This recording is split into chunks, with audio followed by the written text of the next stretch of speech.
भारतीय इतिहास के मध्यकालीन भारत के इतिहास के अंतर्गत दिल्ली सल्तनत के प्रशासन, कला, स्थापत्य और साहित्य से संबंधित महत्वपूर्ण प्रश्नों का प्रैक्टिस सेट। पहला प्रश्न है, सल्तनत काल के अधिकांश अमीर और सुल्तान किस वर्ग के थे? आपको बताना है। ऑप्शन है तुर्क, मंगोल, तातार या अरब। तो सही उत्तर क्या हो जाएगा? सही उत्तर ऑप्शन ए हो जाएगा। सल्तनत काल के अधिकांश अमीर और सुल्तान तुर्क थे। दोस्तों याद रखिएगा, सल्तनत काल के अधिकांश अमीर और सुल्तान तुर्क वर्ग के थे और सुल्तान केंद्रीय शासन का प्रधान था। अगला प्रश्न है, निम्नलिखित युग्मों में से कौन सा सही रूप में सुमेलित है? ऑप्शन ए है दीवान ए बंदगान फिरोज तुगलक, सही है। ऑप्शन बी है दीवाने मुस्तखराज बलवन, सही नहीं है। दीवाने अमीर कोही अलाउद्दीन खिलजी, ये भी सही नहीं है। दीवाने अर्ज मोहम्मद तुगलक, ये भी सही नहीं है। केवल और केवल ऑप्शन ए आपका सही सुमेलित है। दीवान ए बंदगान की स्थापना फिरोज तुगलक के द्वारा की गई थी। दोस्तों दीवाने बंदगान विभाग का गठन फिरोज तुगलक ने किया था। ये विभाग दासों की देखरेख करता था। ऑप्शन ए आपका सही उत्तर है। अगला प्रश्न है कि दिल्ली सल्तनत में दीवान ए अर्ज विभाग की स्थापना किसने की थी? आपको बताना है। ऑप्शन है बलवन, इल्तुतमिश, अलाउद्दीन खिलजी या फिरोज तुगलक। तो सही उत्तर क्या हो जाएगा? बलवन, ऑप्शन ए। दोस्तों दिल्ली सल्तनत में गुलाम वंश के शासक बलवन ने सैन्य व्यवस्था सुदृढ़ करने के उद्देश्य से दीवान ए अर्ज विभाग की स्थापना की थी। अगला प्रश्न है, भारत के किस मध्यकालीन शासक ने एकता व्यवस्था प्रारंभ की थी? आप जानते भी होंगे। ऑप्शन है इल्तुतमिश, बलवन, अलाउद्दीन खिलजी या उपर्युक्त में से कोई नहीं। तो सही उत्तर है एकता व्यवस्था की शुरुआत इल्तुतमिश के द्वारा की गई थी। ये हस्तांतरणीय लगान अधिन्यास था। ये भूमि का एक विशेष खंड होता था जो सैनिक या सैनिक अधिकारियों को प्रदान किया जाता था, लेकिन वे इस भूभाग के मालिक नहीं होते थे। वे केवल लगान का ही उपभोग कर सकते थे। अगला प्रश्न है, सल्तनत काल में भू राजस्व का सर्वोच्च ग्रामीण अधिकारी कौन होता था? ऑप्शन है चौधरी, रावत, मलिक या पटवारी। तो सही उत्तर है चौधरी, ऑप्शन ए। दोस्तों सल्तनत काल में शासन की सबसे छोटी इकाई ग्राम थी, जो स्वशासन और पैतृक अधिकारियों की व्यवस्था के अंतर्गत थी। ग्राम स्तर पर और जो चौधरी होता था वो भू राजस्व का सर्वोच्च अधिकारी था। अगला प्रश्न है, शर्ब कर लगाया जाता था व्यापार पर, सिंचाई पर, गैर मुसलमानों पर या उद्योगों पर? तो सही उत्तर है सिंचाई पर। दोस्तों सल्तनत काल में सल्तनत काल में जो फिरोज तुगलक था, उसके धार्मिक नियमों के विद्वानों से परामर्श करके खेतों की उपज के 10% की दर से सिंचाई कर यानी हक ए शर्ब लगाया था। तो याद रखिएगा शर्ब जो है वो सिंचाई कर था। अगला प्रश्न है, हदीस है एक क्या? इस्लामिक कानून, बंदोबस्त कानून, सल्तनत कालीन कर, मनसबदार या इनमें से कोई नहीं। तो सही उत्तर है हदीस एक इस्लामिक कानून है। ऑप्शन ए आपका सही उत्तर है। दोस्तों आप जान लीजिए कि इस्लाम धर्म के मूल स्रोत कुरान के बाद दूसरा स्रोत हदीस है। दोनों को मिलाकर इस्लाम धर्म की संपूर्ण व्याख्या और इस्लामी शरीयत की संरचना होती है। अगले प्रश्न पर आते हैं, निम्न में से किसने टंका नामक चांदी का सिक्का चलाया था? अलाउद्दीन खिलजी, कुतुबुद्दीन ऐबक, इल्तुतमिश या बलवन ने? तो सही उत्तर है इल्तुतमिश, ऑप्शन सी। दोस्तों इल्तुतमिश ने सल्तनत कालीन 2 प्रमुख सिक्के चांदी का टंका और तांबे का जीतल चलाया था। अगला प्रश्न है, सल्तनत काल के सिक्के टंका, शसगनी और जीतल किन धातुओं के थे? ऑप्शन है चांदी तांबा, सोना चांदी तांबा, चांदी जस्ता तांबा और सोना जस्ता तांबा। तो सही उत्तर क्या हो जाएगा? चांदी तांबा। दोस्तों आप जान लीजिए सल्तनत काल के सिक्के टंका और शसगनी चांदी के और जीतल तांबे का था। ऑप्शन ए आपका सही उत्तर हो जाएगा। अगला प्रश्न है 13वीं और 14वीं शताब्दियों में भारतीय कृषक खेती नहीं करता था किसकी? गेहूं की, जौ की, चना की या फिर मक्का की? तो सही उत्तर है मक्का की। ऑप्शन डी आपका सही उत्तर हो जाएगा। दोस्तों मक्का पुर्तगाली लेकर आए थे, इसलिए 13वीं और 14वीं शताब्दियों में भारतीय कृषक मक्का की खेती नहीं करते थे। अगला प्रश्न है सल्तनत काल में फवाजिल का अर्थ क्या था? आपको बताना है फवाजिल। तो याद रखिएगा दोस्तों, सल्तनत काल में फवाजिल इक्तादारों द्वारा सरकारी खजाने में जमा की जाने वाली अतिरिक्त राशि होती थी। सल्तनत काल में फवाजिल या फाजिल शब्द से आशय इक्तादारों द्वारा सरकारी खजाने में जमा की जाने वाली अतिरिक्त राशि से है, तो याद रखिएगा। अगला प्रश्न है सल्तनत काल की दो प्रमुख मुद्राओं का पता निम्नलिखित कोड से करिए। दाम, जीतल, रुपया और टंका, इनमें से सल्तनत काल की दो प्रमुख मुद्राएं कौन सी थीं? तो सही उत्तर हो जाएगा जीतल और टंका, यानी 2 और 4। दोस्तों सल्तनत कालीन दो प्रमुख मुद्राएं जीतल और टंका थीं। इल्तुतमिश पहला तुर्क शासक था जिसने शुद्ध अरबी सिक्के चलाए थे। अगला प्रश्न है इतिहासकार बर्नी ने दिल्ली के सुल्तानों के अधीन भारत में शासन को वास्तव में इस्लामी नहीं माना, क्यों?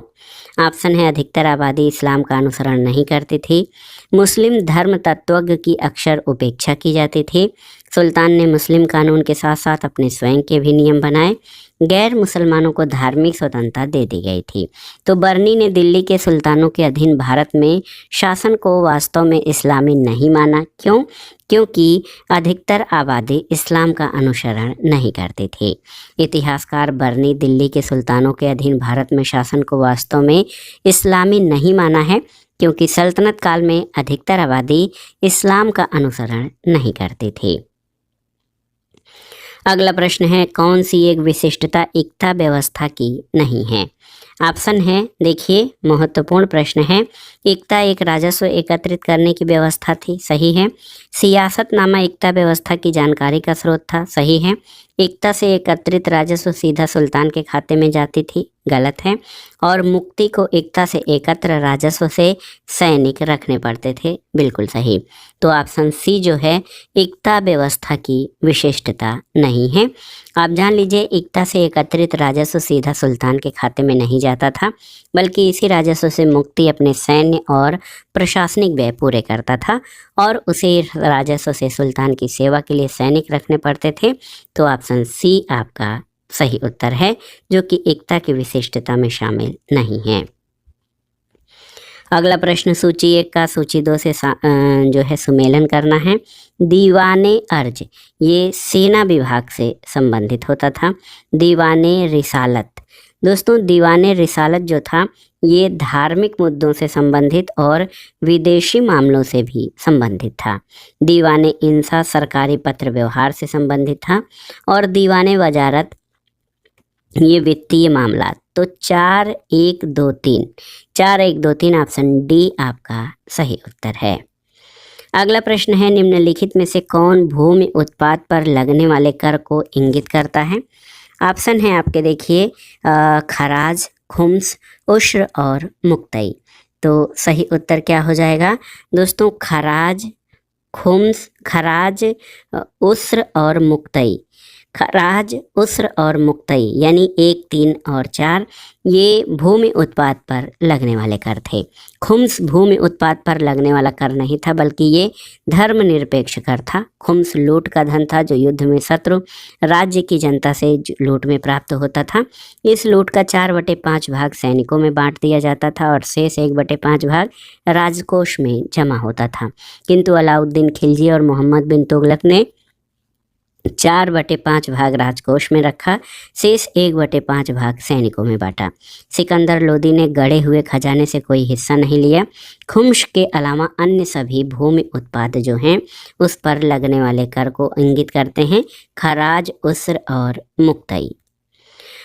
सल्तनत के प्रशासन के बाद आइए दिल्ली सल्तनत के कला और स्थापत्य से संबंधित महत्वपूर्ण प्रश्नों को देखते हैं दोस्तों। देखिए पहला प्रश्न है आपका कि अलाई दरवाज़ा का निर्माण किस सुल्तान के द्वारा कराया गया था। तो सही उत्तर क्या हो जाएगा दोस्तों, अलाई दरवाज़ा का जो निर्माण है वो आप जान लीजिए, बहुत ही महत्वपूर्ण प्रश्न है। अलाई दरवाज़ा का निर्माण किसके द्वारा कराया गया था आपको बताना है। तो ये इल्तुतमिश के द्वारा कराया गया था। बहुत ही महत्वपूर्ण प्रश्न है। अलाई दरवाज़ा का निर्माण आपसे पूछा गया है किसके द्वारा कराया गया था। तो सही उत्तर है अलाई दरवाज़ा का निर्माण जो है दोस्तों किसके द्वारा। तो यहाँ पर आप देख सकते हैं कि इल्तुतमिश, बलवन, अलाउद्दीन खिलजी या फिरोज तुगलक। तो अलाई दरवाज़ा जैसा कि नाम से ही आप समझ सकते हैं, अलाई दरवाज़ा अलाउद्दीन खिलजी के द्वारा इसका निर्माण कराया गया था। ऑप्शन सी आपका सही उत्तर है। अगला प्रश्न है घोड़े के नाल के आकार की मेहराब सर्वप्रथम प्रयोग में लाई गई थी किस समय। तो सही उत्तर है अलाई दरवाज़ा में। दोस्तों घोड़े के नाल के आकार की मेहराब सबसे पहले अलाई दरवाज़ा में प्रयोग में लाई गई थी। अगला प्रश्न है निम्नलिखित में से किसने कुतुब मीनार के निर्माण में योगदान नहीं दिया। कुतुबुद्दीन ऐबक, इल्तुतमिश, अलाउद्दीन खिलजी या फिरोज शाह तुगलक ने। तो सही उत्तर क्या हो जाएगा, अलाउद्दीन खिलजी ने। दोस्तों आप जान लीजिए कि कुतुब मीनार का निर्माण कुतुबुद्दीन ऐबक ने आरंभ कराया और सुल्तान इल्तुतमिश के काल में इसका निर्माण कार्य पूरा हुआ था। फिरोज शाह तुगलक के शासनकाल में इसकी चौथी मंजिल को काफ़ी हानि पहुंची थी, जिस पर फिरोज ने चौथी मंजिल के पुनर्निर्माण के साथ पांचवी मंजिल का भी निर्माण करवाया। इस तरह कुतुब मीनार के 4 मंजिलों के स्थान पर 5 मंजिलें बन गईं, जो आज भी विद्यमान हैं। इसलिए सुल्तान अलाउद्दीन खिलजी ने कुतुब मीनार के निर्माण में कोई योगदान नहीं किया था। अगला प्रश्न है किस सुल्तान ने कुतुब मीनार की 5वीं मंजिल का निर्माण कराया था। तो उत्तर है फिरोज शाह तुगलक ने कुतुब मीनार की 5वीं मंजिल का निर्माण कराया था। अगला प्रश्न है भारत में प्रथम मकबरा जो शुद्ध इस्लामी शैली में निर्मित हुआ था आपको बताना है। ऑप्शन है हुमायूं का मकबरा, बलवन का मकबरा, ऐबक का मकबरा या अलाउद्दीन का मकबरा। तो सही उत्तर क्या हो जाएगा, बलवन का मकबरा। दोस्तों भारत में विशुद्ध इस्लामी शैली में निर्मित प्रथम मकबरा सुल्तान बलवन द्वारा दिल्ली में किला राय पिथौरा के समीप बनवाया गया, जो स्वयं का मकबरा था। अगला प्रश्न है चित्तौड़ का कीर्ति स्तंभ निर्मित हुआ था किसके शासनकाल में। तो सही उत्तर राणा कुंभा के शासनकाल में। दोस्तों राणा कुंभा के शासनकाल में चित्तौड़ का कीर्ति स्तंभ निर्मित हुआ था। इसका निर्माण राणा कुंभा ने महमूद खिलजी पर विजय श्री प्राप्त कर उसकी स्मृति में कराया था। अगला प्रश्न है कौन सा सुमेलित नहीं है आपको बताना है। अजमेर कुव्वतुल इस्लाम मस्जिद, ये आपका सही सुमेलित नहीं है। जौनपुर में अटाला मस्जिद है, मालवा में जहाज महल और गुलबर्गा में जामा मस्जिद है। तो कुव्वतुल इस्लाम मस्जिद ये अजमेर में नहीं है। ऑप्शन ए आपका सही उत्तर है, जो कि सही सुमेलित नहीं है। दोस्तों कुव्वतुल इस्लाम मस्जिद ये दिल्ली में स्थित है। अन्य विकल्प आपके सही सुमेलित हैं। अगला प्रश्न है सल्तनत काल में निम्नलिखित में से किस कला की उन्नति सर्वाधिक हुई थी। चित्रकला, स्थापत्य कला, नृत्य कला या संगीत कला। तो सही उत्तर सल्तनत काल में स्थापत्य कला की उन्नति सर्वाधिक हुई थी और ये भारतीय और इस्लामी शैलियों का मिश्रण थी। अगला प्रश्न है भारत में कागज़ का प्रयोग कब से प्रारंभ हुआ आपको बताना है। तो सही उत्तर है 12वीं शताब्दी से। दोस्तों आप जान लीजिए कि गयासुद्दीन तुगलक के शासनकाल में आप जान लीजिए, ये प्रश्न बहुत ही महत्वपूर्ण है कि विश्व में सबसे पहले कागज़ का आविष्कार चीन में हुआ था। भारत में कागज़ का प्रयोग 12वीं शताब्दी में हुआ। आशुतोष संग्रहालय कलकत्ता में 1105 ईस्वी का पेपर संरक्षित किया गया है, जिसका शीर्षक पंचरक्षा है। ये भारत में कागज़ का सबसे प्राचीन प्रमाण है। अगला प्रश्न है कि कुतुब मीनार की ऊंचाई कितनी है। 188 फीट, 238 फीट, 388 फीट या 488 फीट। तो सही उत्तर 238 फीट। दोस्तों आप जान लीजिए कि कुतुब मीनार का निर्माण का प्रारंभ गुलाम वंश के संस्थापक कुतुबुद्दीन ऐबक द्वारा शेख ख्वाजा कुतुबुद्दीन बख्तियार काकी की स्मृति में कराया गया, जबकि इसे पूर्ण इल्तुतमिश के द्वारा कराया गया। इसकी ऊंचाई 237.8 फीट लगभग 238 फीट है। अगला प्रश्न है, मिलान करना है सूची 1 का सूची 2 से। तुगलकाबाद का किला, दोस्तों ये गयासुद्दीन तुगलक के द्वारा बनाया गया था। लाल किला दिल्ली का, इसका निर्माण शाहजहां ने करवाया था, दिल्ली के लाल किले का। हौज खास, ये फिरोज शाह तुगलक के द्वारा। और द सिटी ऑफ सिरी या सिरी फोर्ट, ये अलाउद्दीन खिलजी के द्वारा इसका निर्माण करवाया गया। 4 2 3 1, तो 4 2 3 1 ऑप्शन बी इस प्रश्न का सही उत्तर हो जाएगा। अगला प्रश्न है, निम्नलिखित पर विचार कीजिए।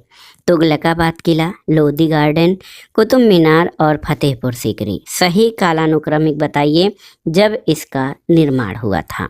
तो दोस्तों गयासुद्दीन तुगलक 1320 से 25 ईस्वी ने तुगलक वंश की स्थापना के बाद दिल्ली में एक नगर की स्थापना की और उसका नाम तुगलकाबाद रखा था।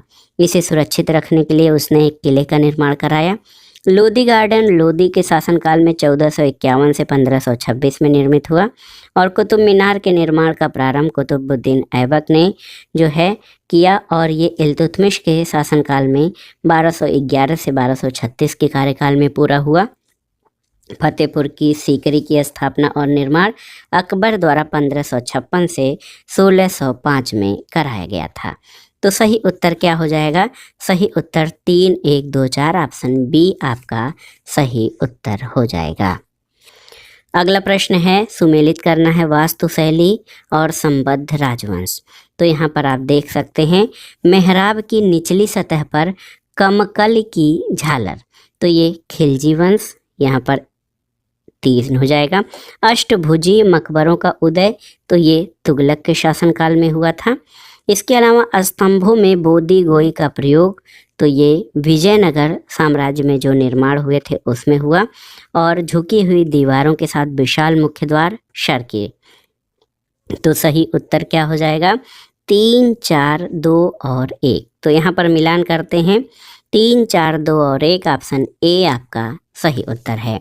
दोस्तों मेहराब की निचली सतह पर कमल कल की झालर खिलजी वंश के वास्तुशैली है। अष्टभुजी मकबरों का उदय तुगलक वंश में। स्तंभों में बोदी गोई का उपयोग विजयनगर में। और झुकी हुई दीवारों के साथ विशाल मुख्य द्वार, ये दिल्ली सल्तनत के जो है झुकी हुई दीवारों के साथ विशाल मुख्य द्वार, ये सरकी वंश की जो है ये निर्माण शैली या वास्तुशैली है। स्थापत्य और कला के बाद आइए दिल्ली सल्तनत में साहित्य से संबंधित महत्वपूर्ण प्रश्नों को देखते हैं। पहला प्रश्न है, किताबुल हिंद रचना के लिए प्रसिद्ध लेखक का नाम क्या था? तो सही उत्तर है किताबुल हिंद अल बरूनी की रचना है। दोस्तों अरब से आने वाले यात्रियों में अल बरूनी प्रथम था। अल बरूनी बहुत ही महत्वपूर्ण था। इसका वास्तविक नाम अबू रेहान था और इसने किताबुल हिंद की रचना की है। अगला प्रश्न है, अमीर खुसरो का जन्म कहाँ पर हुआ था? आगरा, बाराबंकी, एटा या इटावा? तो उत्तर है अबुल हसन यामुनुद्दीन खुसरो, जिसको अमीर खुसरो कहा जाता है। इनका जन्म 1253 में उत्तर प्रदेश के वर्तमान काशगंज जिले के पटियाली नामक स्थान पर हुआ था। दोस्तों प्रश्न जब ये पूछा गया था तब ये एटा में ये इनका जो है जन्म स्थल था, लेकिन वर्तमान में अब ये कासगंज जनपद का निर्माण हो गया है। तो पटियाली जहाँ पर अमीर खुसरो का जन्म हुआ था, ये वर्तमान में कासगंज जनपद में स्थित है। अगला प्रश्न है, किसने स्वयं को हिंदुस्तान का तोता कहा था? तो उत्तर है अमीर खुसरो ने स्वयं को हिंदुस्तान का तोता या तूतिए हिंद कहा था। अगला प्रश्न है, अमीर खुसरो ने किसके विकास में अग्रगामी भूमिका निभाई? ब्रजभाषा, अवधी, खड़ी बोली या भोजपुरी? तो सही उत्तर है खड़ी बोली के विकास में। खुसरो ने विभिन्न भारतीय बोलचाल की भाषाओं को सीखा, विशेषतः हिंदी, जिससे वह सर्वाधिक प्रेम करता था। उसने खड़ी बोली के विकास में अग्रगामी भूमिका निभाई थी। अगला प्रश्न है, निम्नलिखित में से किसने दिल्ली के 7 सुल्तानों का शासनकाल देखा था? अमीर खुसरो, शेख निजामुद्दीन औलिया, ख्वाजा मोइनुद्दीन चिश्ती या कोई नहीं? तो सही उत्तर है अमीर खुसरो और शेख निजामुद्दीन औलिया, यानी ए और बी दोनों लोगों ने दिल्ली के 7 सुल्तानों का शासन देखा था। तो याद रखिएगा, अमीर खुसरो और शेख निजामुद्दीन औलिया दोनों ने ही 7 सुल्तानों से अधिक का शासनकाल देखा था। ए और बी दोनों ही सही होंगे। अगला प्रश्न है, प्रसिद्ध कवि अमीर खुसरो दरबार में रहे किसके? अलाउद्दीन खिलजी के, इल्तुतमिश के, मोहम्मद बिन तुगलक के या कुतुबुद्दीन ऐबक के? तो याद रखिएगा, अमीर खुसरो अलाउद्दीन खिलजी और मोहम्मद बिन तुगलक दोनों के दरबार में रहे थे। ए और सी दोनों ही इस प्रश्न का सही उत्तर हो जाएगा। अगला प्रश्न है, अमीर खुसरो एक थे कवि, इतिहासकार, संगीतज्ञ या ये तीनों? तो सही उत्तर है ये तीनों, ऑप्शन डी आपका सही उत्तर है। अगला प्रश्न है, नई फारसी काव्य शैली सबक ए हिंदी अथवा हिंदुस्तानी शैली के जन्मदाता थे कौन? जियाउद्दीन बर्नी, अफीफ, इसामी या अमीर खुसरो? तो सही उत्तर है अमीर खुसरो। दोस्तों याद रखिएगा, नई फारसी काव्य शैली सबक ए हिंदी या हिंदुस्तानी शैली का जन्मदाता अमीर खुसरो को माना जाता है। अगला प्रश्न है, हिंदी और फारसी दोनों भाषाओं का विद्वान था कौन? तो सही उत्तर क्या हो जाएगा? सही उत्तर है दोस्तों अमीर खुसरो हिंदी और फारसी दोनों भाषाओं का विद्वान था। अगला प्रश्न है, तबकात ए नासिरी का लेखक कौन था? ऑप्शन है आपके शेख जमालुद्दीन अल-बरूनी, मिनहाज उस सिराज या जियाउद्दीन बर्नी? तो सही उत्तर है मिनहास उस सिराज। दोस्तों आप जान लीजिए, तबकात ए नासिरी मिनहास उस सिराज का ग्रंथ है जो सुल्तान नसीरुद्दीन को समर्पित किया गया है और ये ग्रंथ 23 अध्यायों में है। अगला प्रश्न है, निम्न भाषाओं में किस भाषा को दिल्ली सुल्तानों ने संरक्षण दिया था? अरबी, तुर्की, फारसी या उर्दू को? तो उत्तर है फारसी को, ऑप्शन सी आपका सही उत्तर हो जाएगा। भारत में फारसी साहित्य का विकास मुस्लिम विजेताओं के आगमन से प्रारंभ हुआ। यहाँ इसे एक नवीन रूप प्रदान किया गया और दोस्तों दिल्ली सुल्तानों ने फारसी भाषा को संरक्षण दिया था। अगला प्रश्न है, किस संगीत वाद्य यंत्र को हिंदू मुस्लिम गान वाद्यों का सबसे श्रेष्ठ मिश्रण माना गया है? वीणा, ढोलक, सारंगी या सितार? तो सही उत्तर है सितार। दोस्तों बहुत ही महत्वपूर्ण प्रश्न है ये, आप जान लीजिए कि सितार संगीत वाद्य को हिंदू मुस्लिम गान वाद्यों का सबसे श्रेष्ठ मिश्रण माना गया है। अगला प्रश्न है, संगीत यंत्र तबला का आविष्कार किसने किया था? तो उत्तर है अमीर खुसरो ने। दोस्तों आप जान लीजिए, अमीर खुसरो का पूरा नाम अबुल हसन यामुनुद्दीन खुसरो था। संगीत यंत्र तबला और सितार का प्रचलन 13वीं शताब्दी में अमीर खुसरो के द्वारा किया गया था। अगला प्रश्न है, कौन सा राजपूत राजा संगीत पर एक पुस्तक के लेखक के रूप में जाना जाता है? तो ये थे राणा कुंभा। दोस्तों राणा कुंभा संगीत के साथ साथ साहित्य और कला का भी पोषक था। उसने संगीत शास्त्र पर संगीत मीमांसा, संगीत राज आदि ग्रंथों का प्रणयन किया था। अगला प्रश्न है, दिल्ली का वह सुल्तान जिसने अपने संस्मरण लिखे थे कौन था? तो उत्तर है दिल्ली का वह सुल्तान जिसने अपने संस्मरण लिखे थे वो था फिरोज तुगलक, ऑप्शन डी। दोस्तों तुगलक वंशीय शासक फिरोज शाह तुगलक ने अपना संस्मरण फुतुहात ए फिरोज शाही के नाम से लिखा है। अगला प्रश्न है, निम्नलिखित में से किसने ढोल की तेज आवाज़ के साथ एक महिला का अपने पति की चिता के साथ स्वतः को जला लेने के दृश्यों का भयानक चित्रण किया है? ऑप्शन है इब्न बतूता, बरनी, बदायूनी या अमीर खुसरो? तो सही उत्तर है इब्न बतूता, ऑप्शन ए। दोस्तों इब्न बतूता 1333 ईस्वी में मोहम्मद बिन तुगलक के शासनकाल में भारत आया था और ये कथित दृश्य का जीवंत चित्रण इब्न बतूता के द्वारा किया गया है। अगला प्रश्न है, निम्नलिखित ग्रंथों पर विचार कीजिए और उनको कालक्रम के अनुसार व्यवस्थित कीजिए। फतवा-ए-जहांदारी, पृथ्वीराज रासो, किताबुल हिंद और तबकात-ए-नासिरी। तो इसमें आप जान लीजिए दोस्तों कि फतवा-ए-जहांदारी पुस्तक के लेखक जियाउद्दीन बर्नी हैं, पृथ्वीराज रासो के लेखक चंदबरदाई हैं, किताबुल हिंद की रचना अल-बरूनी ने की और तबकात-ए-नासिरी मिन्हास-उस-सिराज का ग्रंथ है जो उसने सुल्तान नसीरुद्दीन को समर्पित किया।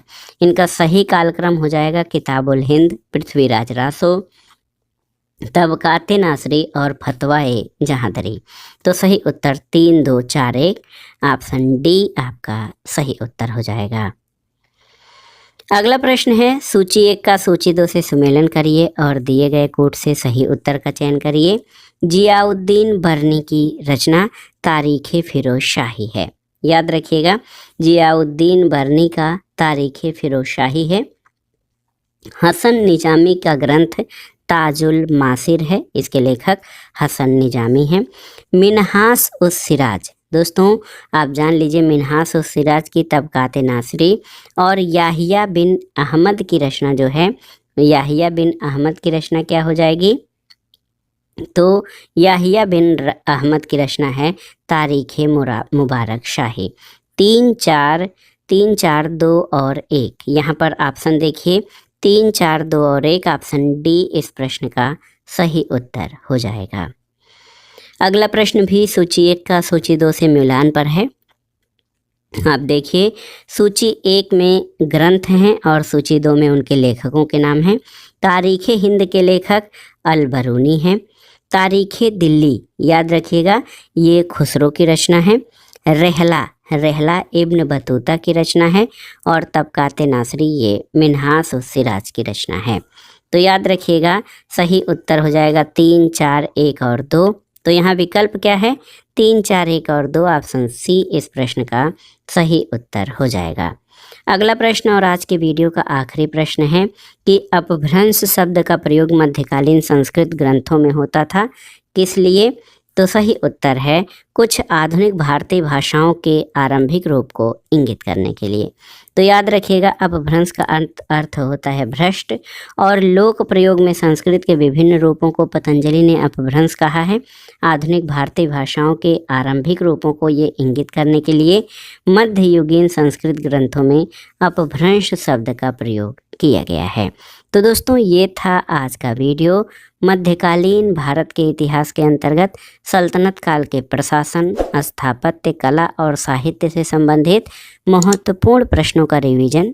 वीडियो देखने के लिए धन्यवाद दोस्तों, नमस्कार।